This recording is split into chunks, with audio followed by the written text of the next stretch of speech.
ភ្លើងលើដើមស្វាយក្រោយភូមិនៅភូមិមួយដាច់ស្រយាលក្បែរព្រំដែនស្រែចម្ការស្ទើរតែគ្រប់គ្នាដឹងថាតំបន់ក្រោយភូមិគឺជាកន្លែងដែលមិនគួរទៅក្បែរឡើយនៅពេលយប់កន្លែងនោះគឺជាទីខ្មោចចាស់ដែលលោបទៅដោយព្រៃដើមឈើធំធំកណ្ដាញ់ដុះខ្វាត់ខ្វែងនិងក្លិនអាសោចភាយឡើងម្ដងម្កាលក្នុងចំណោមដើមឈើធំធំទាំងនោះមានដើមស្វាយយក្សមួយដែលមានទំហំប្រហែល 2-3 អោបឈរនៅកណ្ដាលវាលស្មៅងងឹតចាស់តែងតែហាមប្រាមក្មេងៗមិនឲ្យទៅលេងឬកាច់ផ្លែស្វាយពីដើមនោះទេព្រោះគេជឿថាវាគឺជាទីតាំងរបស់ព្រាយអាក្រក់ប៉ុន្តែចំពោះក្រុមយុវជន3នាក់គឺសាយផុតត្រានិងធាបំរាមគឺជាការជំរុញទឹកចិត្តឲ្យពួកគេចង់ដឹងចង់ឃើញកាលពីល្ងាចពួកគេបានភ្នាល់គ្នាថាមិនដែលមានអ្នកណាហ៊ានទៅឈរនៅក្រោមដើមស្វាយនោះនៅយប់ថ្ងៃសិលឡើយសាយជាមនុស្សមិនសូវជឿរឿងអបិយជំនឿក៏សម្រេចចិត្តថានឹងបង្ហាញភាពក្លាហានរបស់ខ្លួនយប់នោះគឺជាយប់ថ្ងៃសិលខែដាច់មេឃងងឹតស្លុបគ្មានសំបីតែពន្លឺព្រះច័ន្ទសំឡេងសត្វរាត្រីយំយ៉ាងវែងអន្លាយពេញព្រៃសាយបានដើរទៅកាន់វាលក្រោយភូមិដៃកាន់ពិលតូចមួយនៅពេលគេកាន់តែខិតជិតទៅដល់ដើមស្វាយនោះក្លិនផ្កាស្វាយក្រអូបឈ្ងុយដែលលាយឡំជាមួយក្លិនស្អុយម្យ៉ាងកាន់តែភាយឡើងកាន់តែខ្លាំង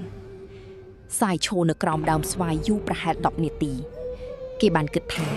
សំឡេងយំសោកនិងស្រមោលអាក្រក់ដែលចាស់ដំណោលសុទ្ធតែជារឿងប្រឌិត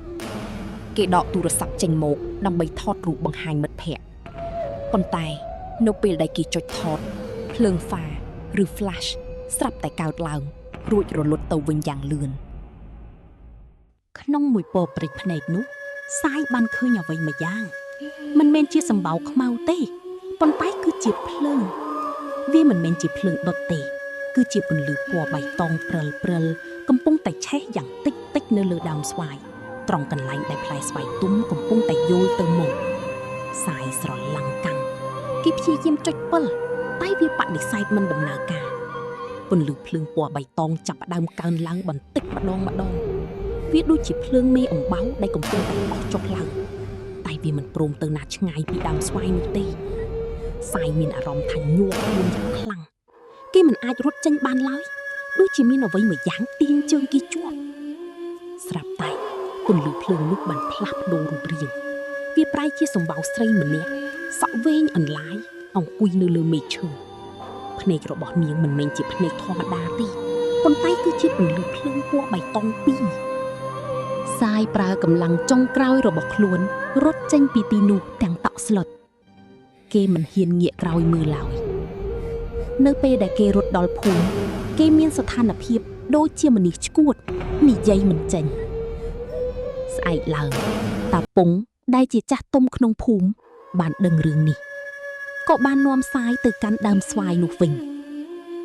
លោកគ្រូបានសូត្រមន្តហៅវិញ្ញាណលទ្ធផលបង្ហាញថាមាននារីម្នាក់ធ្លាប់ត្រូវបានគេរំលោភសម្លាប់នៅក្រោមដើមឈើនោះកាលពីជាច្រើនឆ្នាំមុនវិញ្ញាណរបស់នាងមិនអាចទៅចាប់ជាតិបាន